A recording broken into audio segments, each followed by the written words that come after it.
gave us great insight into creating NFTs as utilities for cannabis-based companies and operating in a virtual space. So he was a great one. But maybe that's the still have no idea what approach. an NFT is. So are you guys hoping to kind of lay the groundwork for more cannabis companies to kind of take this model? Because really I haven't heard, I mean, I know like cannabis companies do donations and they support things. Sure. This type of framework. Yeah. Dude, we're really hoping they do. You know, best case scenario, everybody copies this model. You know, the more that the good that can go back to the community will just benefit everybody. And there's some people in the cannabis space where it's just, you know, me versus them, and I think that's just the wrong attitude to have. And I really do hope this inspires, you know, other dispensaries, other manufacturers, other producers. You know, one issue that I've seen in the last 2 or 3 years is when Colorado said they can essentially take out-of-state money and public money. A lot of these big companies have come into Colorado, you know, public companies, and all they care about is bottom line. Yeah, and that's what I was. And they just want to crush the little guy. Yeah. They really just want to buy up, you know, these little mom and pops and crush the little guy. And that's just, it's sad because that's not what Amendment 64 was about. That was not this was for. And then that's what, yeah. Yeah. I mean, the guy with the phallic spaceship will speak otherwise as he, like, you know, kind of keeps his hand out, because I know y'all's not legal yet as he gets ready for the positioning. So you see that coming even more so in that regard. Of course. But I get all angry after a couple of rosés. You don't have to do that. But no, we did 10 minutes of personal talk, 10 minutes of business talk, and we now want 10 minutes of y'all answering questions about Colorado and what you like to do for fun. So we're going to ask you to take off the work hats. Okay. I'm going to start with, what do y'all like to smoke on? Like, y'all are obviously either connoisseurs or, you know, enjoy a casual puff. What is it that you like to smoke? Brands or specific ways? Give us a little inside knowledge. I'm going to go first because Dan will take an hour. Okay, good. I'm not. I know. But Dan will be here forever. I'm actually not a smoker, but I do enjoy stroopwafel. Dutch girls, they're stroopwafel. Yes. Okay, edible. I mean, I'm an edible. So I do like a little bit of a stroopwafel, and then you know, if you want a good night of sleep, the Wana Indica, the quick Pina Colada quick. There you go. Or fast acting. Yeah. So I'm gonna go more edibles, and so when I want something sweet, I'm going for that Dutch girl, and then go to sleep, go for that Wana. Okay, that's fair. That's all that's in my cabinet. Those Dutch girls are in our Cannabis. Dude, they're so good. Cannabis Cup. Are they? Yeah. The strawberry or the caramel? The caramel. Oh, I love the the strawberry's where it's at. With a little bit of ice cream, a little chocolate syrup. I just changed your life. I just changed it. I have some of that, the White Russian ice cream. Oh. And it has like very little alcohol, but it's White Russian flavor. Oh, nice. So those puppies on top. Oh yeah, game changer. Yeah. Personal question, where's your cannabis cabinet? It is at the highest point above my refrigerator, all the way in the back. Is it to deter yourself, or do you have children? I have a 4-year-old. Yes, I have a 4-year-old. So I was like, yeah. Shout out to the little kids. It's all the way up and out. So he's got to be like 6 foot soon if he wants to get in there. So. Well, if that's the case, let him have a little weed, because then motherfuckers grow it like that. I mean, I don't know how I'm going to explain to him at, you know, parent teacher what mama does for a living. So. Yeah, really. You'd be a great addition to PTA. Yeah, exactly. Wait, PTA. PTA. PTA's paid time. Are you looking for some time off? He works for the city. He gave you a little wink on that PTO. He works for the city. Yeah. Okay, so Dan, do I need to order another drink for this? You look really excited. Yeah, I don't know. This might be too long of a segment. How do you like to get high? So I do everything, but my favorite is flower. You know, we'll talk about that later. But my favorite has always been flower, just because I grew it, I cultivated it. I know how difficult it is, from, you know, the cloning process to the growing process to the curing process to it actually reaching the final consumer. Flower will always be my favorite. I brought you some Durban Poison. I love the old school strains. You know, love Durban, love OG Kush. It smells right. looks right. It's so hard to get the right phenotypes. I mean, you're not lying. Yeah, just because. Throw those in a joint? So, yes. Sometimes I'll definitely throw them into the joint. I actually have a bubbler that I think I bought 18 years ago from Clown Glass in Minneapolis. Shout out.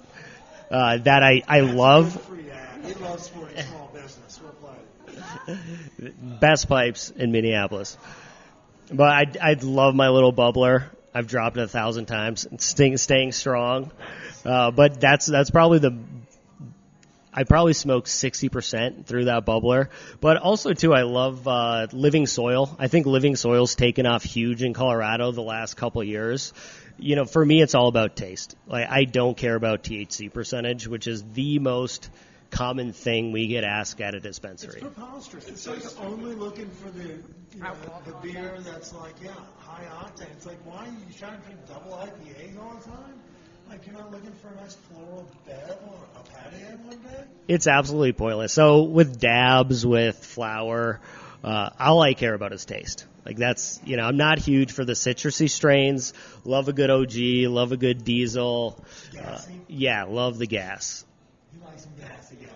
Yeah, but also floral. That's okay. Okay, but let's say you're getting crazy and you want to smoke something different than flower. What are you doing? Dabs. I love that. Dabs, infused joints. That's one thing that I like to do is I like to cycle through products because your tolerance is very almost products. Yeah, exactly. It's almost category specific. So if I smoke flower for a month, all of a sudden I'm not getting that high. I throw a dab in there, I'm going to Pluto and back. I mean, I think that's the case with any like dab. If you're on the flower train, I think the better example is like mixing it up from edibles to like a vape and the flower because those three seem to be on the same buzz. Whereas when you start smoking dabs, you have to literally take a tea break and throw your car into neutral for a minute because otherwise you're not going to catch a fade unless you're going to see our friends at Standing Akimbo for a high octane. Dude, so I've taken I would go on dab phases for about a month or two, and after a while, you just kind of the effects diminish greatly. Then I'll take one hit of flower, and I'm in another world. Really? Like it is great. So I'm telling you, you need to cycle through it. It's great. If I cycle through dabs, we're not going to have a podcast. Like I have to shout out to our friends over at Eaton. I love their live roster. But it's like at nighttime kind of thing. Like I know what's going to happen. It's going to give me that jolt or see you later, alligator. Whatever you're looking for. Or you're drooling as you go to sleep and you count sheep until you're 9 a.m. That's my feel. I feel like that's a good time experience. I don't know if I've ever been able to get from dabs. I usually have to wean off of cannabis completely. But maybe that's just 99.9%. But I'll go dabs 100% of the time. Then I'll go flower 100% of the time. Vape pens. All gas, no brakes, no guy, aren't you, Daniel? Yeah.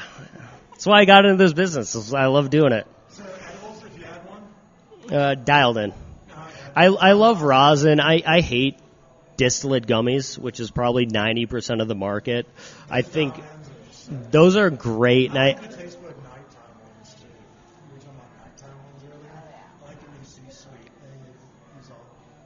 I can understand. Yeah, and the night times are great sellers, and now a lot of companies are producing them. Almost all of them, all the big guys. It seems like there's a trend kind of shifting towards that, at least here in the Colorado markets, of seeing more people incorporating live resin and rosin as opposed to distillate cartridges and things of that nature.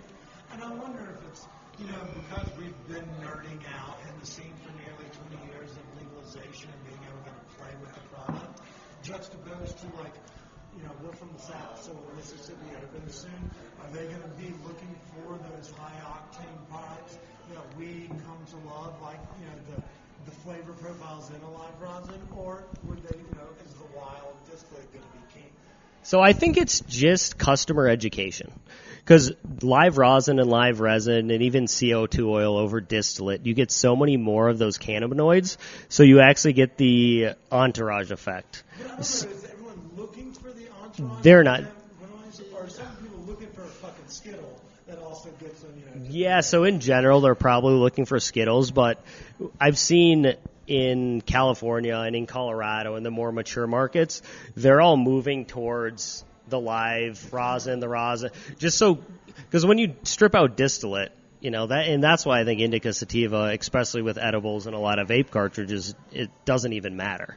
Just because they're using the same strains, they extract it to distillate, it's pure THC, so really there's no difference between the products. Whereas when you do a live rosin resin or even another type of extraction where you get the terpenes, you get the other cannabinoids, that will give you a more distinctive, feeling versus just distillate, which is always the same. A lot of companies, edibles and vape cartridges and other concentrates, they'll put some limousine in there, which is a terpene associated with sativa, and all of a sudden it's a sativa, when really that's a bunch of BS. So, if you actually want a real indica gummy or a real sativa gummy, live resin and live rosin are the best way to go. No, I feel like both of your minds are blown right now. Both of you are like, oh, man.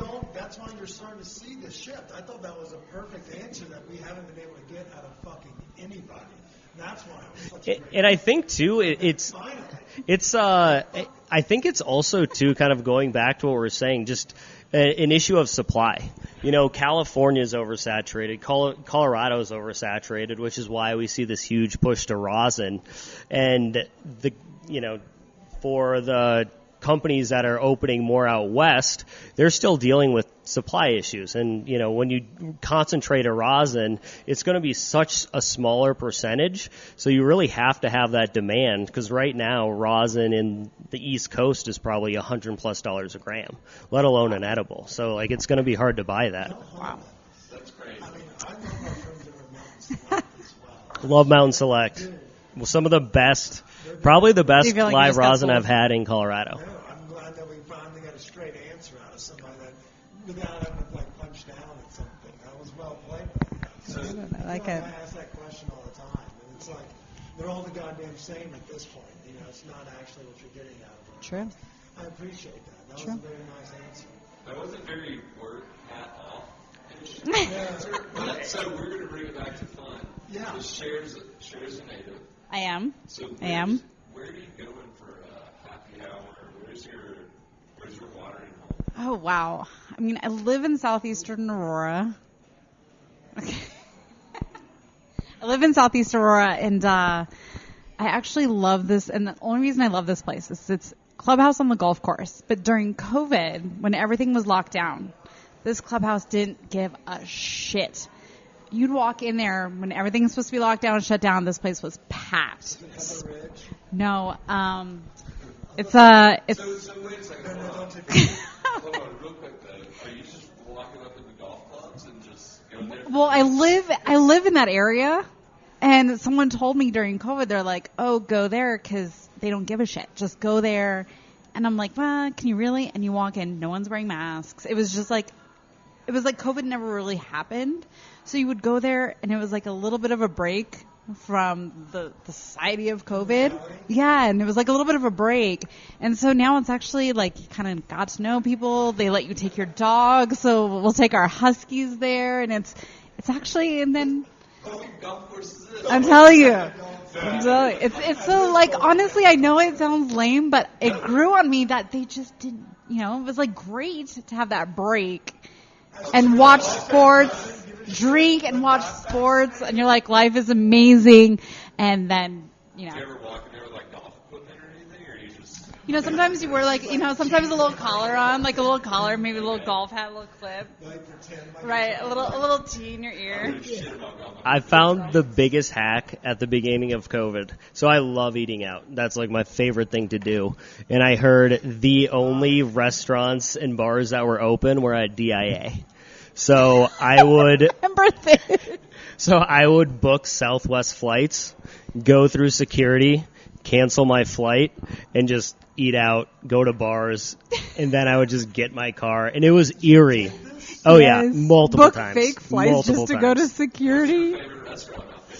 There's a bunch. Like, I like Elway's. I love their lamb chop fondue. It's great. Unfortunately, they were closed. But one of the first ones that opened was Root Down. Root Down. Like, they were still open during that whole time. So that was